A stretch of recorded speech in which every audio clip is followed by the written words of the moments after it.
tulog na tulog. Ayan si Inday, naglalaba.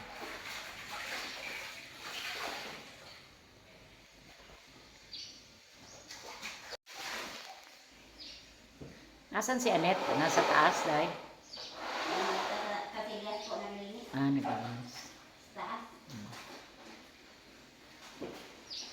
Tingnan niyo yung cat niya. Bukas uwi na sila kasi bukas darating na yung daddy niya. Matulog. Silip tayo sa taas. Nasaan naman si Reggie? Silip tayo sa taas.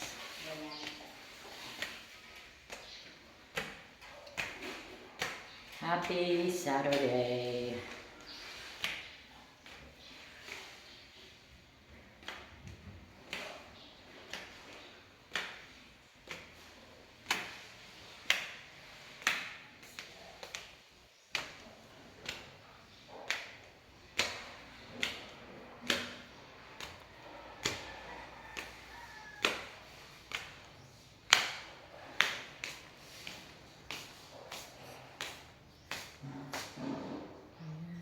So, dito dati natulog si String.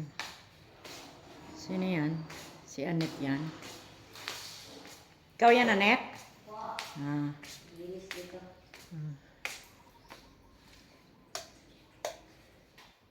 Storage.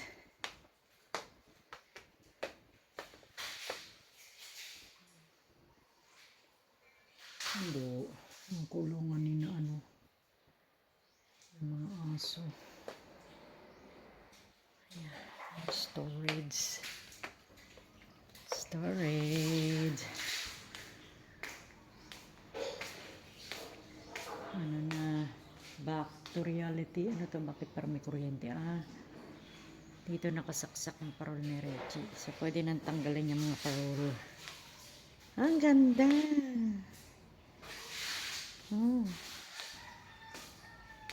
Yeah.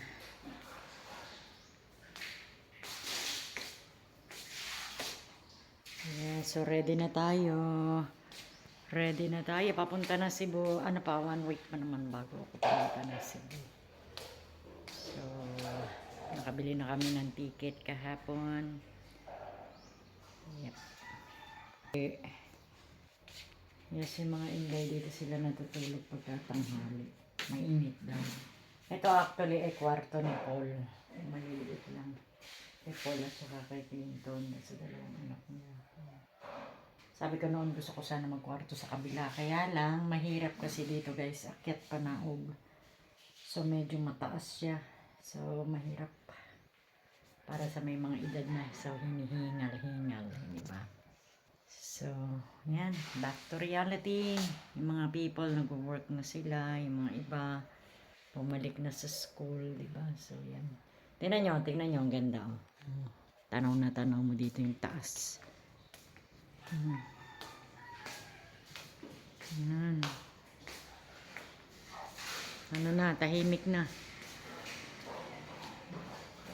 Back to normal life. Ayan, tahimik na. So, 1 week more and then I will go to Cebu. Lalakarin natin yung ating papeles sa Cebu. So, mag-stay lang tayo doon ng 2 araw. 2 araw. 1 araw lang dapat. Kaya lang naging 2 araw. Kasi, depende yun sa schedule ng barko. Ang pinili kong barko is Tugo. So, meron namang ibang company ng barko. Kaya lang Tugo kasi nabili natin. So, papunta tayo, Tugo, pabalik, Tugo rin. Okay. So, free ang food noon, breakfast daw. Sabi dun sa ticket. Yeah. So, let's go, Sagu. Diba? Bababa tayo kasi walang kasama si mama doon. Yan. Ano natin ang ating pagbaba. Gusto ng kapatid ko, lagyan dapat ito ng elevator. Kaya hindi natuloy. Dito dapat elevator. Para papunta sana sa kabila. So, yan. Lock. Let's go, Sagu. lamig dito pagkatanghali. So dito nagtatambay yung mga Inday. Sabi namin maglatag sila ng ano kasi pag gusto nilang magpahinga. Pwede silang maglatag. Mainit kasi sa taas guys kahit na naka-electric fan ka. Napakainit ng weather sa Philippines. So tingnan niyo yung mga cat. Ang sarap ng tulog nila. Actually last day na nila ngayon. Sure ako bukas darating na yung kapatid ko from Hong Kong. So, let's go sa go. Tulog si Kelly lagi. Ito nilinis. Hala, sino nagpapaano ng tubig dito, Day?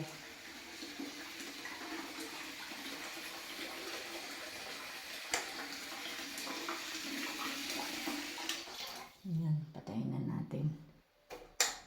Yan, nagpaano sila. Yan, sa pinatay na natin itong ref. Tuwing every occasion lang naman namin yan ginagamit.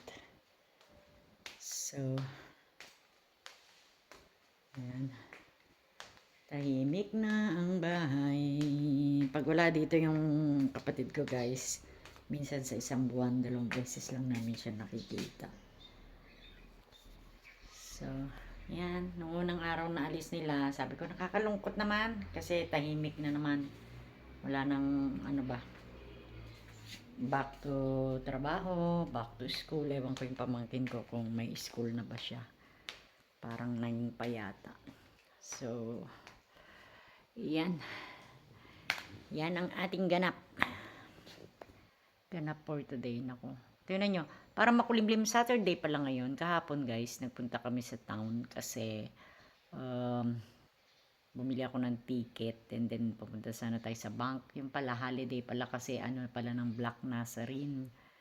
So, hindi kami nakasali ng ano yung parade. Oo, kasi may dala-dala ako eh. So, mahirap kasi pag may dala-dala ka. So, ginawa namin, umuwi muna kami, inuwi ko muna and then nagpa-check up ako. Kasi nga, may nararamdaman ako nung previous days before the Christmas.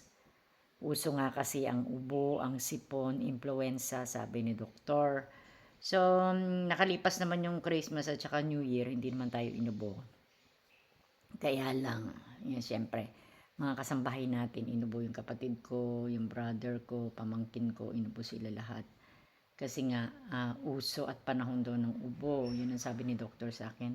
Until so sudden, nakaramdam ako ng, hindi naman chest pain, shortness of breath. Shortness of breath. And then, pag nakahiga ka, minsan para ka nahirapang huminga, so sabi ko, bakit kaya? So, umalis na tayo sa bisyo natin na paninigarilyo, di ba? That is good. Almost 9 months na hindi tayo nagsisigarilyo. So, sabi nga nila, late daw yung reaction, yung mga symptoms na mararamdaman mo, kaya yung mga nag-yosi, huwag na tayo mag-yosi. So, yun. So, pag huminga ako, nakakaramdam ako ng parang may tumutunog sa aking dibdib. So, ginawa ko, nagpa-check ako sa doktor, nagpa-x-ray ako. So, nakita naman ni Doc, okay naman yung x-ray ko. Yung parang yung lungs ko daw doon, nag-expand. So, sabi ko, Doc, bakit ganon? Eh, kasi nga, uso yung influenza. Pag may mga inuubo, may mga anong ganun, pero medyo malapit-lapit na makuha mo, yung mga ganun ba, pero awa ng Diyos, hindi ko naman nakuha. At saka, meron kasi tayong COPD, kasi dati tayong smoker, pero light lang naman yung aking COPD, hindi naman siya worse. At saka, sabi ni doktor, nakukuha din daw ang COPD sa AIDS, related din daw ang COPD. So, kahit na hindi tayo nag-yosi, ganun, pagka nagkakaedad na, nagkakaroon na sila ng COPD. Chronic Obstructive Pulmonary Disease.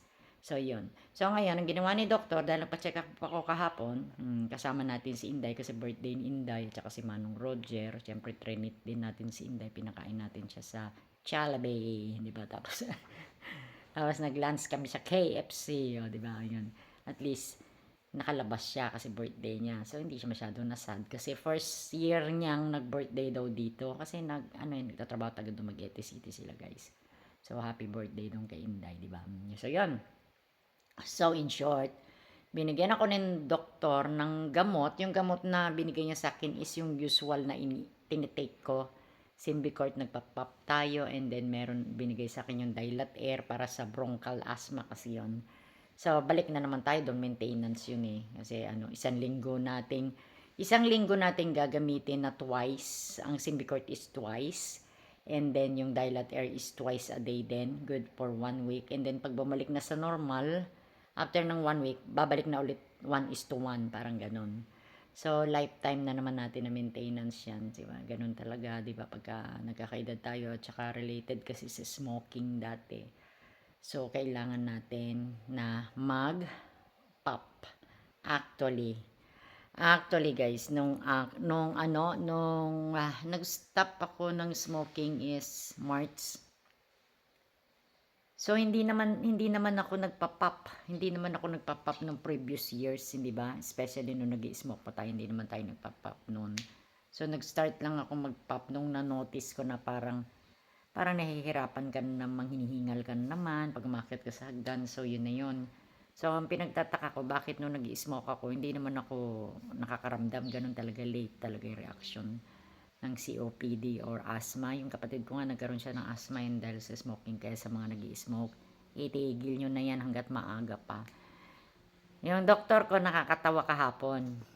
Yeah, tuloy natin yung doktor ko kako nakakatawa kahapon. So, siguro ang edad niya nasa 40s siya. So, 'di ba, smokers kasi ako dati.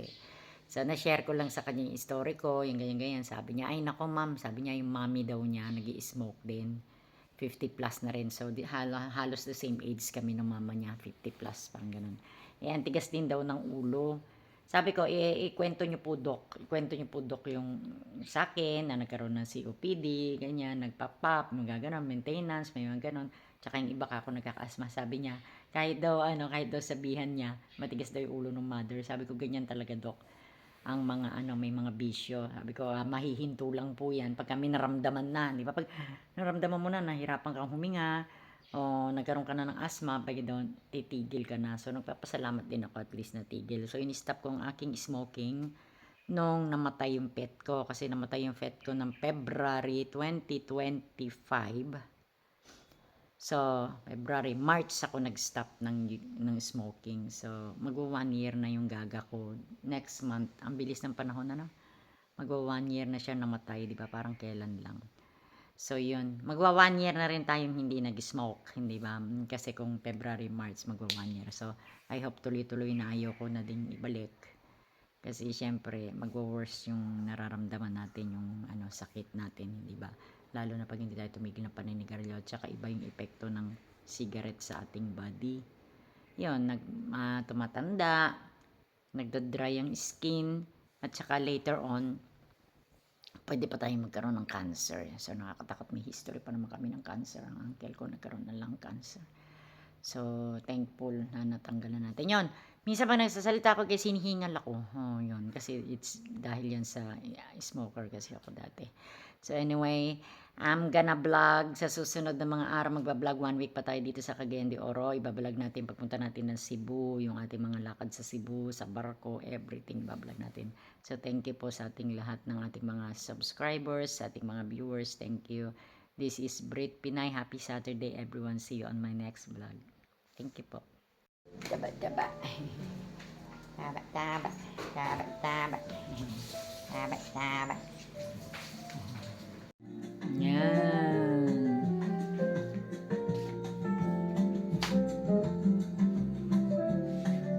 Pa-play tayo ng music.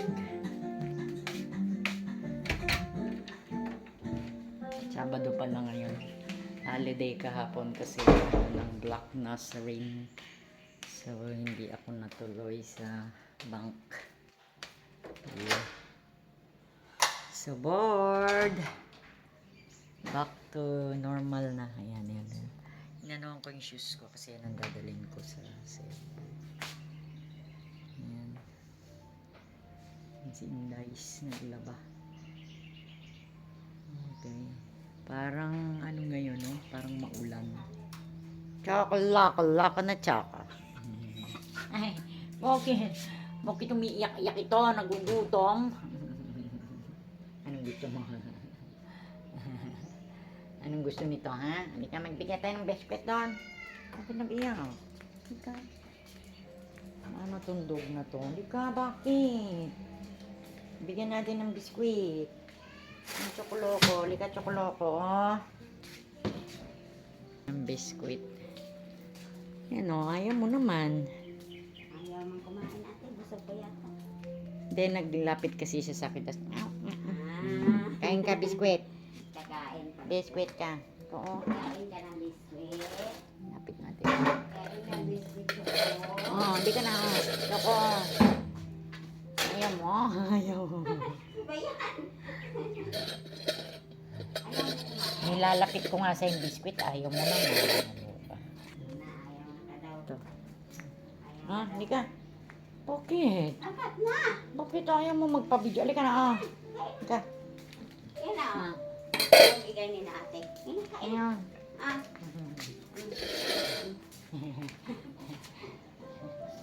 Nagtampo. Sige na, kain ka dyan.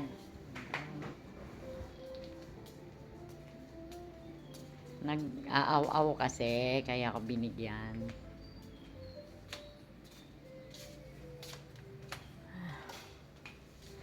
Ano nangyari?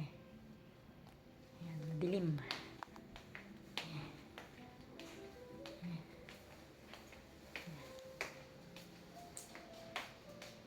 Just tayo ng kamay. So, yun, nadali natin. Wala lagi ito. Wala yung toothbrush ko dito.